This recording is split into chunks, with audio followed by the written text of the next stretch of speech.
The rope and the sanctuary. Stop. Please stop. Maya cried out, her voice trembling as her legs gave out beneath her.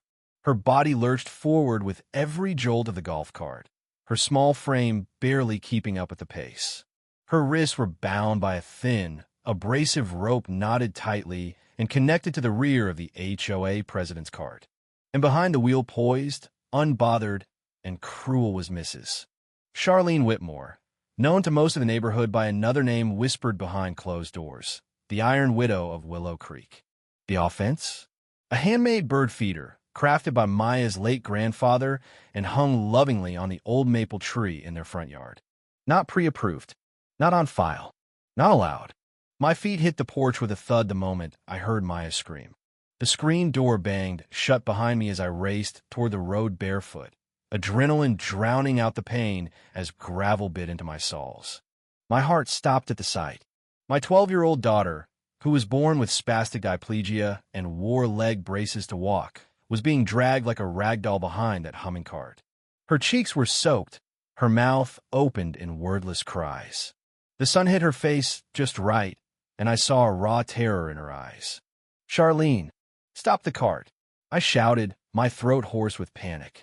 "You're hurting her." The cart jerked to a sudden halt. Maya crumpled to the ground with a thud, her knees scraping hard against the concrete. I dropped to my knees beside her, fumbling with the coarse knot as she whimpered. Her wrist was chafed red and swollen, the skin broken. She clutched at my shirt with her free hand. "I didn't mean to break any rules," she whispered between sobs. "I just wanted to feed the birds. Grandpa said birds don't judge." I turned to face Charlene, who stood there in her crisp white slacks and oversized sunglasses, clutching a clipboard like a scepter. No exterior modifications allowed without formal HOA consent, she recited mechanically, waving a form in my face. "Violation. $200 fine." I couldn't respond. Words weren't big enough to hold what I was feeling. Anger, sorrow, helplessness. My neighbors emerged from their homes, drawn by the noise, stopping in stunned silence as they took in the sight of Maya on the ground, her mother trembling with fury, and Charlene Whitmore standing tall, smug, and serene. That evening, Tom and I sat at our kitchen table while Maya slept upstairs with a cool compress pressed to her wrist. Tom, a man of steady temperament, stared at the photo on his phone, Maya's hand, swollen and bleeding, against the kitchen towel. "I called the police," he said, his voice low. "They're coming in the morning. They'll take pictures, talk to Maya." I nodded. My throat felt like it had been lined with sandpaper. They said this was a family-friendly neighborhood, a place where children with special needs could thrive. "She picked the wrong kid to bully," Tom muttered. The next morning, Officer Daniels arrived. A young man with kind eyes and careful movements. He spoke gently to Maya as he documented her injuries. She winced when he examined her wrist, but she didn't cry again. She'd already cried everything out. Not long after, our doorbell rang. I opened it to find Mrs. Evelyn Hunt from next door, holding her phone and looking nervous. "I saw what happened yesterday," she said. "I recorded it. I thought you might need this." On her phone was clear, undeniable footage. Charlene tying the rope, Maya's pleas, the cart lurching forward, and the final, devastating moment when Maya fell. "I've lived here 9 years," Evelyn said. "Charlene's been terrorizing families for half of that. She made the Millers tear out their vegetable garden because it was too unconventional. Last month, she fined the Changs because their daughter drew chalk on the driveway. Sidewalk chalk. That poor kid cried for days. By sundown, 5 other families had shown up with similar stories. One had audio recordings of threats. Another had a file of all the fines she'd handed out. A quiet revolt was brewing. 2 days later, we received a formal letter from the HOA, an additional $500 in fines for slander and inciting hostility against HOA leadership. "She's tried to intimidate us," Tom said, gripping the paper. "But it's too late for that." We contacted a civil rights attorney, Monica Reyes, who listened silently as we shared everything. Then she leaned forward. "She's connected," Monica said, "but this is over the line. Child endangerment, disability discrimination, false imprisonment. We're not just going to press charges. We're going to expose every inch of this system. The following Monday, the HOA's monthly meeting convened inside the Willow Creek Community Hall. But this time, it wasn't a quiet affair. Word had spread. The lot overflowed with parked cars. The meeting room was packed wall to wall. Charlene stood behind her podium, gavel in hand, visibly startled by the turnout. "Before we begin," she said, slamming the gavel, "I need to address the false rumors circulating about how I perform my duties." "Point of order," said Mr. Daniel Wong, a retired naval officer and homeowner, rising from his chair. "As per Article 9 of the HOA bylaws, we can motion for emergency board re-elections when a sitting president causes harm to a resident." Charlene's jaw tightened. "That's not on the agenda." "Neither was dragging my daughter with a golf cart," I said, rising to my feet. The room quieted.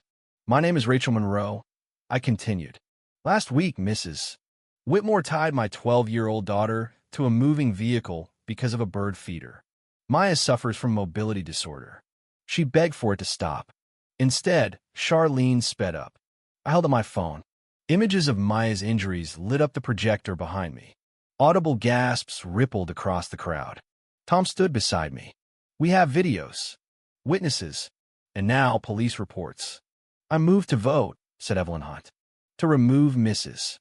Whitmore from her role immediately and audit all fines and decisions made under her leadership." "I second that," said Mr. Wong. Charlene's face flushed crimson. "This is a witch hunt. I've been nothing but fair." From the back of the room, a tall figure stood. Mr.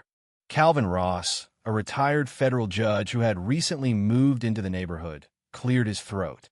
"I've reviewed your rules, Charlene. They clearly state, any act by board leadership that causes harm to a resident, physical or psychological, constitutes grounds for removal. What you did to that girl qualifies in every category." The vote passed 61-2. Only Charlene and her sister voted to keep her. Charlene stormed out of the meeting, slamming the door. I followed her to the parking lot. "This isn't over," she hissed, glaring at me over her shoulder. "I have friends in high places." I pointed toward the press van parked at the curb. Not for long. In the weeks that followed, everything changed. The district attorney filed formal charges against Charlene: child endangerment, abuse, and unlawful restraint. Her so-called friends and local government distanced themselves. Our lawsuit moved forward, bolstered by other neighbors joining in. Maya's story reached far and wide. News stations covered it. Advocacy groups offered support. Maya was invited to speak at disability awareness programs and even wrote a short essay that was published by a children's mental health magazine. "Do you think there are other places with people like her?" Maya asked one night. "Probably," I admitted. "But there are also people like Evelyn, like Mr. Ross, people who step in, people who care. Then I want to help them," she said simply. 6 months later, on a bright spring morning, Maya led a group of children through our backyard, pointing to colorful feeders and teaching them about finches and cardinals. Her braces had been painted with vibrant birds. Her laughter rang out clearly. Around her, parents chatted and sipped lemonade. Under new leadership president Evelyn Hunt, the HOA launched the Willow Creek Bird Sanctuary Program. Not only were bird feeders now welcomed, but the initiative also won a state-level award for urban wildlife restoration. The physical scars on Maya had healed, but the emotional ones took time. Therapy sessions continued, and some nights still brought nightmares. But now, she woke up knowing she had power, that her voice mattered. Charlene Whitmore was sentenced to 200 hours of community service working with children who have disabilities. She was also ordered to pay restitution, which helped cover Maya's treatment and education costs. Her HOA privileges were revoked permanently. A new law passed in our state, ensuring HOAs could not discriminate against residents with disabilities. It was called Maya's Law. A local journalist visited to ask how our neighborhood changed. "We realized," I said, watching Maya hand sunflower seeds to a toddler, "that one person's cruelty can leave a scar, but a community's compassion, that can leave something lasting." A blue jay swooped overhead and landed on a feeder. Maya looked up, smiled at me, and gave a thumbs up. The bird sanctuary wasn't just the end of something terrible, it was the beginning of something beautiful. And we made sure the whole world knew, you don't turn away from injustice, you rise.